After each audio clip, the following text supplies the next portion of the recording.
स्वामी जी, दो तरह के लोगों के उदाहरण देता हूं। एक व्यक्ति ऐसा है कि उसको किसी ने गाली दी, गलौज किया, अपशब्द बोले, बहुत ज्यादा उसको टॉर्चर किया, तो उसने उसके बदले में उसने उस पर नैले से दैला मारा, टिट फॉर टैट किया, ईंट का जवाब पत्थर से दिया, दो चार गाली है, बराबर बराबर में कौन सा कम। और दूसरा उदाहरण देता हूं कि दूसरे व्यक्ति को अन्य व्यक्ति ने जो है गाली दिया, गलौज दिया, कुछ भी कहा, लेकिन वो साइलेंट रहा और भीतर सोचता रहा, ये तो कुदरती रचना है, ये तो मेरा कर्म फल है, तो इसके बराबर होने से क्या मतलब, मैं एक्सेप्ट नहीं करता हूं इसका सारा बर्ताव, उसको वापस लौट जावे।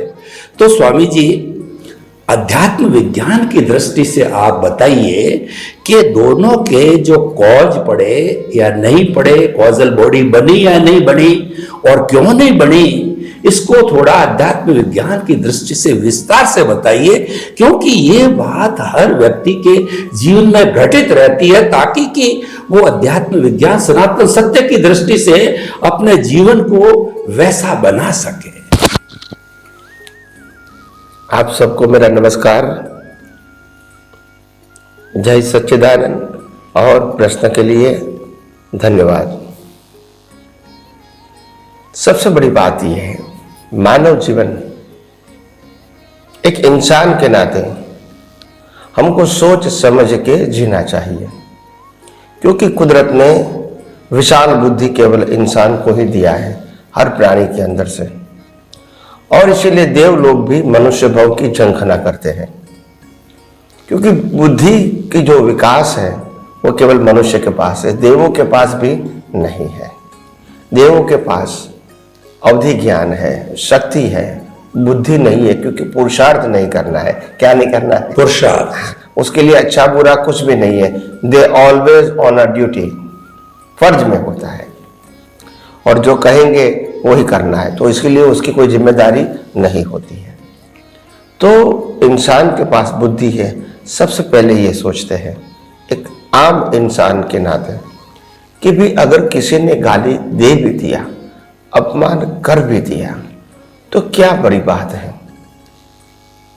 हम क्या इस अपमान को स्वीकार करते हैं, गाली को स्वीकार करते हैं, तो क्या गाली देने वाला, अपमान करने वाला व्यक्ति कोई सर्टिफाइड है कि उनकी गाली या अपमान हमको लगना ही चाहिए, ये जरूरी है? नहीं, उनको बोलना था, बोल दिया।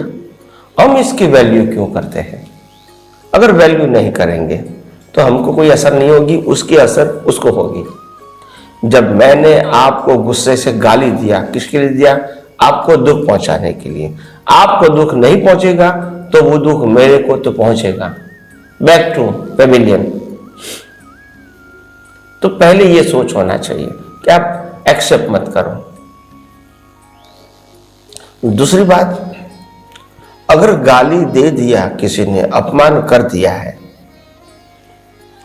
तो ये भी समझ सकते हैं कि ये मेरे कर्मों का फल है, इसीलिए भी अपोज करने की जरूरत नहीं है। थर्ड एक्शन, थर्ड एग्जाम्पल, अगर किसी ने गाली और अपमान दिया और हमने भी इसका रिएक्शन दिया, रिएक्शन, और हमारी प्रकृति और सामने वाली प्रकृति दोनों को कुदरती रचना देखा, तो फिर आप न्यूट्रल है। दोनों में से किसी की गलती है, या कोई क्रिया करने के लिए या बोलने के लिए स्वतंत्र है, ये आपने माना ही नहीं, यानी न आपकी गलती है न सामने वाले की। दोनों की प्रकृति को कुदरती रचना देखा तो न्यूट्रल हो गया। तीसरा, चौथा एग्जाम्पल, अगर कोई व्यक्ति हमारे सामने आती है और हमने भी गुस्से में आके उनका अपमान कर दिया और गलत शब्द का प्रयोग कर दिया, फिर प्रयोग के बाद थोड़े समय के बाद हमको लगा कि ऐसी भाषा का प्रयोग नहीं करना चाहिए, तो हम प्रायश्चित करते हैं, तो भी अच्छा है। तो बहुत सारा तरीका है, उसमें श्रेष्ठ तरीका यह है मध्यम तरीका गलती की माफी मांगना है, और श्रेष्ठ तरीका यह है कि सभी प्रकृतियों को कुदरती रचना देखना। वो श्रेष्ठ मार्ग है, वो साइंटिफिक भी है। क्या है? साइंटिफिक। हाँ। और माफी मांगना वो धार्मिक मार्ग है। और समाज में क्या होता है, लोग टीट फॉर टेट करते हैं, जैसे को तैसा। तो सबकी अपनी अपनी लेवल ऑफ अंडरस्टैंडिंग होती है। तो टॉप लेवल की अंडरस्टैंडिंग ये है कि सभी प्रकृतियों को कुदरती रचना देख के प्रकृति की वैल्यू ही अपनी दृष्टि में खत्म कर दें और परमात्मा की वैल्यू बनाए रखें, बस। ताकि अच्छी बुरी मेरी तेरी वो सब्जेक्ट नहीं रहेगा। तो ये सिंपल रास्ता है और परफेक्ट रास्ता है। क्या है? परफेक्ट। अल्टीमेट सॉल्यूशन ये है। मीडियम सॉल्यूशन, अगर हमारी गलती हो गई है तो माफी मांग लो। लो कक्षा का सॉल्यूशन क्या है कि भी टीट फॉर टैट, वो कर सकते हैं तो हम भी कर सकते हैं। तो ये अलग अलग लेवल है सभी का। तो उसमें से श्रेष्ठ ये है कुदरती रचना देखें और उनके अंदर भी शुद्धात्मा देखें और खुद भी शुद्धात्मा में बने रहे। यही बेस्ट सॉल्यूशन है। स्वामी जी, आपका बहुत बहुत धन्यवाद। व्यवहारिक जीवन जीने के लिए आपने 4 तरह की बातें बताई। कुछ लोग टिट फॉर टैट करते हैं, ये उसकी इच्छा है, परंतु वो अच्छा रास्ता नहीं है। और धार्मिक दृष्टि से आपने बताया कि क्षमा मांग ली जाए। और तीसरा ये है, इसको कुदरती रचना मानना, अपना कर्मफल सामने वाले कर्मफल भुगतान करने वाले दोनों मान लेना बहुत अच्छा है।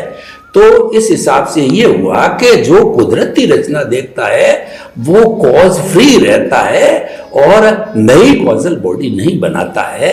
तो ये उसके लिए बहुत जो है मोक्ष का मार्ग है। स्वामी जी, बहुत अच्छा सॉल्यूशन आपने दिया, क्योंकि डे टू डे मानव के साथ में ये चीज होती रहती है।